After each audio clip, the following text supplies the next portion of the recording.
Hello, my name is Deanna Clayton. Welcome to my studio here in Door County, Wisconsin. I've been here for about 16 years and I absolutely love this place. It's beautiful. And I'm excited to share my studio with you and what I'm working on currently. Back in college, my main interests were people, drawing faces and figures, and glass. But the glass, I wasn't sure how I wanted to use it. I was never a big fan of shiny glass, but I loved working with the material because it was such a new material in the art world. I felt like there were no rules involved, and it was just kind of experiment and do whatever you want. Maybe that wasn't true, but that's how I approached it. And one day, Keith Clayton came to me with the concept of making these vessels that were two parts put together. And my contribution was to be design-oriented. I was very into printmaking and drawing, so I did carving and texture and color combinations. And the vessels started out as traditional forms, classic forms, with classic carvings. I was an art history major rather than a fine art major at the University of Illinois, and I pulled from my education on style and decoration that has been going on for centuries. So doing that for so many years, we became very proficient at the process, and I became very comfortable in my designs.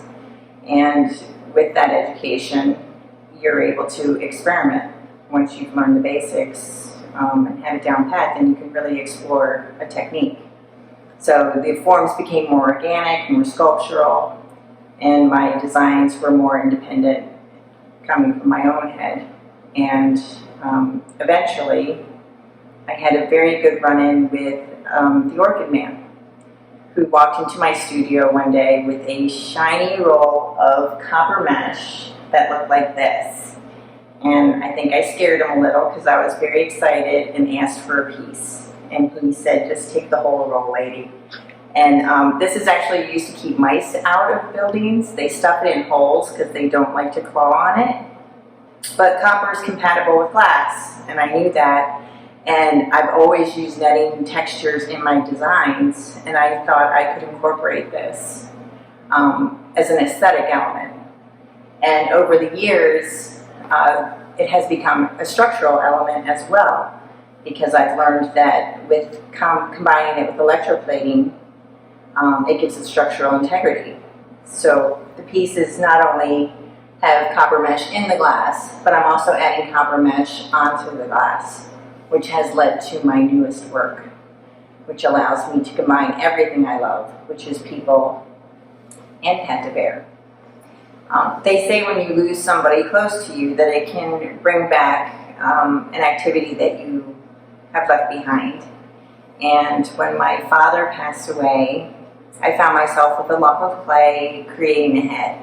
And I hadn't worked with the figure in 20 years. I got into making the vessel work, and that had taken over everything. And I sat down with a lump of clay and created a head, cast it in glass, and had no idea what that meant in my work.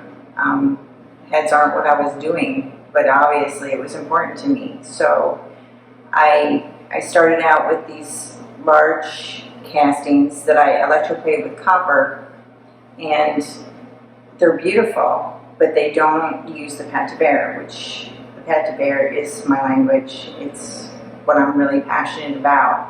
So I spent the next 6-7 years experimenting and just thinking about how does this work fit into what I'm doing?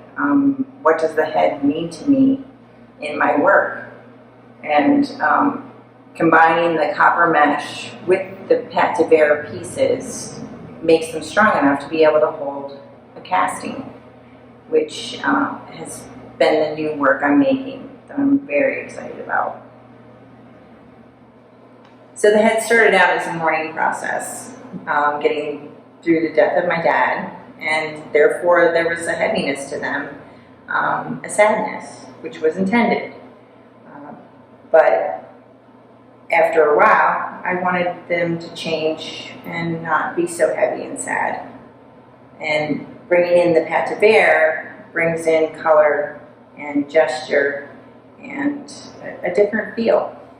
So I started doing these castings that are based on the vessels. So the torso for this piece is actually a vessel cast that's upside down, and it incorporates the copper mesh, and it's actually really strong. And I create these independently, and they seat right in there.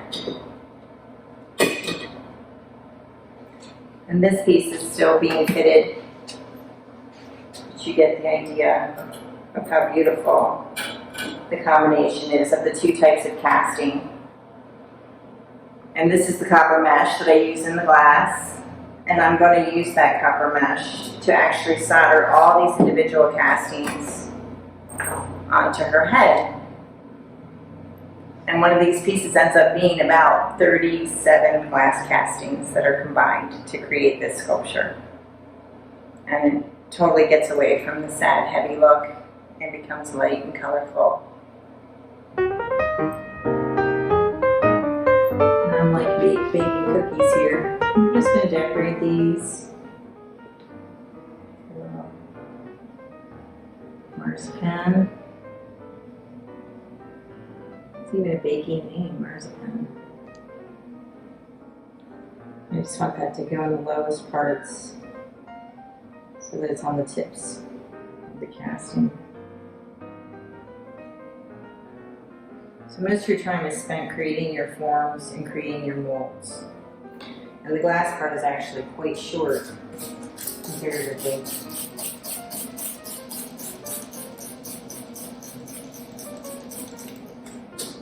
So I just sprayed it with gum arabic and water. And I'm just going to use this brush to move things around a little bit. Push it into the deeper areas, up on the sides. So the next color I'll do is turquoise, which is a nice vibrant color. And there's another spritz. So I actually want the color to start catching pieces. You're always thinking in reverse when you're doing this. So where do you go in? The last color you see is actually the bottom, not the top. And mine is a very light coat of steel blue. It's a very pretty gray blue. And it'll tone it down a little bit so it matches the torso. Once I'm done putting the color in, I'm going to put in some copper mesh. And it is just for aesthetics. There's no structural integrity needed for the piece. It's just to keep it a cohesive aesthetic throughout the whole sculpture. The working man definitely had no idea what he did that day, giving me that mesh. Or maybe he did, and he's been watching me this whole time.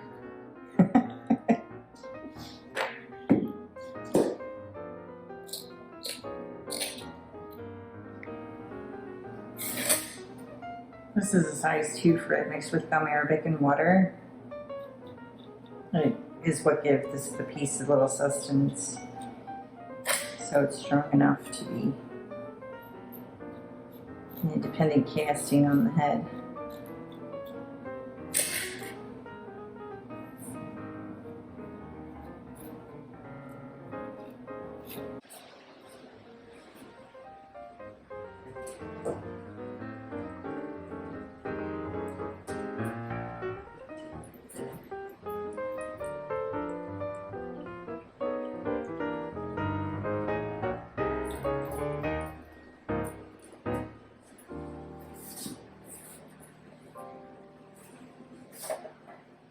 So all of the pieces get electroplated with copper, different parts of them. And these are little castings that will be soldered onto the head that are each individually plated so that they can be soldered to the copper mesh.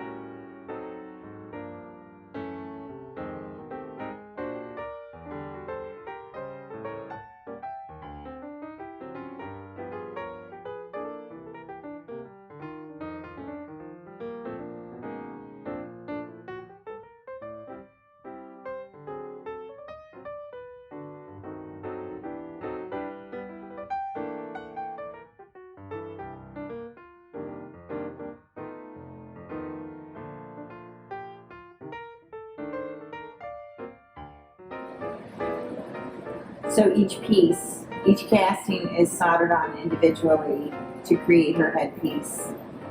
And these pieces are like a puzzle. Each one is uniquely shaped, and I enjoy spending the time to fit them and see what the best scenario is for her head.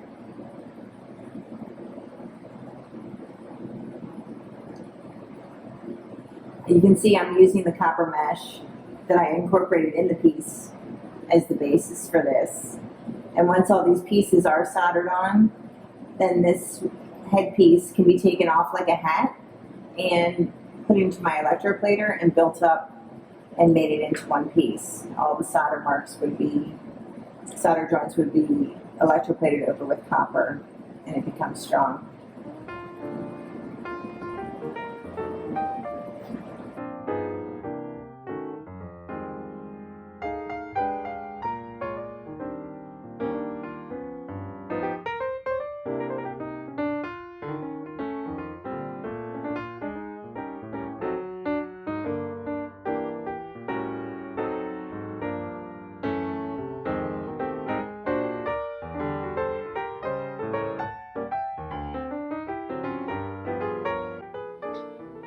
So anybody who has been intrigued by the process or just likes to do something fun every once in a while, I teach classes here. And I teach a class that is an evening of drinking a glass of wine and making a glass bowl, which people love. You basically cut out paper stencils and soak them in water and lay them in your mold. And you sprinkle in a color, remove some of your stencils, do another color. It's fun, it's super user-friendly. And the class takes about an hour and a half, 2 hours. And then I also do a full day class where you actually work with wax and you carve it and add texture to it. And then you learn the mold making process and get involved in the color afterwards. So they're very fun, and I am socially distanced here. I have 6 feet between everybody. So I can handle 4 people right now at a time. Thank you, Bergstrom Muller, and all of the people that made this lecture series possible. I love being a part of it.